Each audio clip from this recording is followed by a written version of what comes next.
ओम श्री गणेशाय नमः। श्री गुरुभ्यो नमः। श्रीमात्रे नमः। शिरडी साई आरती सदा सत्स्वरूपम।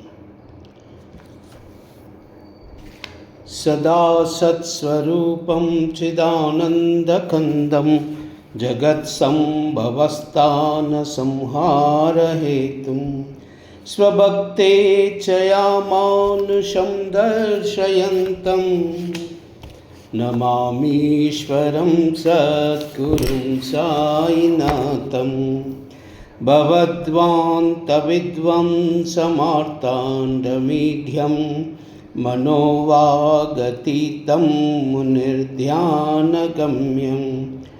जगद्व्यापकं निर्मलं निर्गुणत्वं नमामीश्वरं सद्गुरुं साईनाथं भवाम्भोधिमग्नार्दितानां जनानां स्वपादाश्रितानां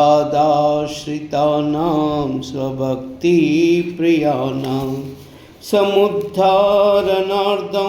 कलौ सम्भवन्तं नमामीश्वरं सद्गुरुं साईनाथं सदा निम्बवृक्षस्य मूलादिवासात्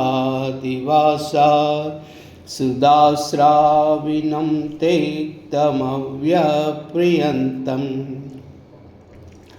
तरुं कल्पवृक्षादिकं साधयन्तं नमामीश्वरं सद्गुरुं साईनाथं सदा कल्पवृक्षस्य तस्यादिमूले भवद्भावबुद्ध्या सपर्यादिसेवां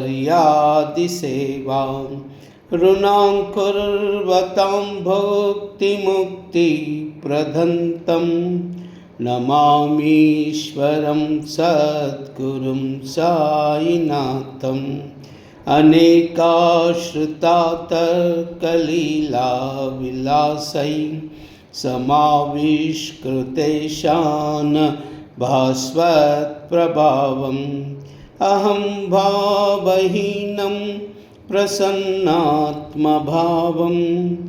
नमामीश्वरं सद्गुरुं साईनाथं सतां मिश्रमाराममेवाभिरामं सदा सज्जनैः संस्तुतं सन्नमद्भिः जनामोददं भक्तभद्रप्रदन्तं नमामीश्वरं सद्गुरुं साईनाथम् अजन्माद्यमेकं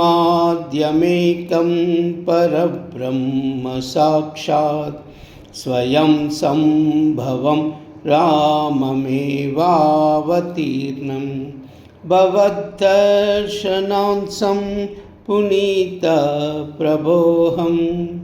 नमामीश्वरं सद्गुरुं साईनाथम्।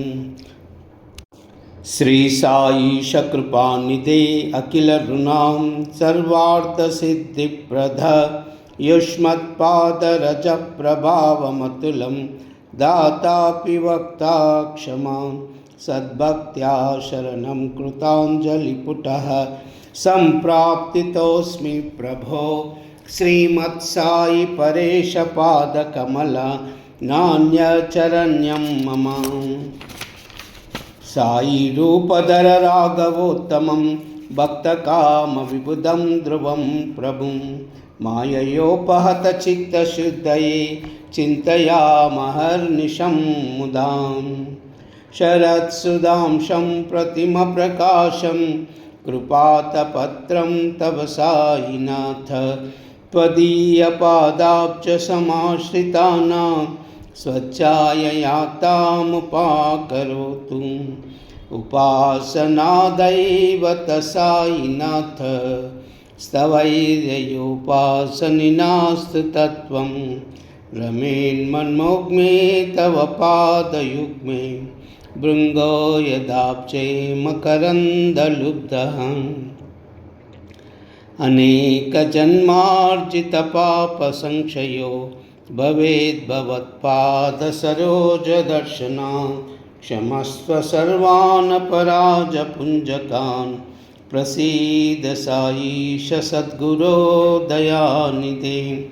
श्री साईनाथ चरणामृतपूर्णचित्त सत्पादसेवसरता सततं च भक्त्या संसारजन्मदुरितोर्गमिर्गतास्ते कैवल्यधाम परमं समवाप्नुवन्ति। स्तोत्रमेतद्भटे भक्त्या यो नरः सन्मनः सदा सद्गुरो साईनाथस्य कृपापात्रं ध्रुवे ध्रुवम्। ॐ श्री साईनाथाय नमः। ॐ श्री साईनाथाय नमः। ॐ श्री साईनाथाय नमः। सर्वमंगल।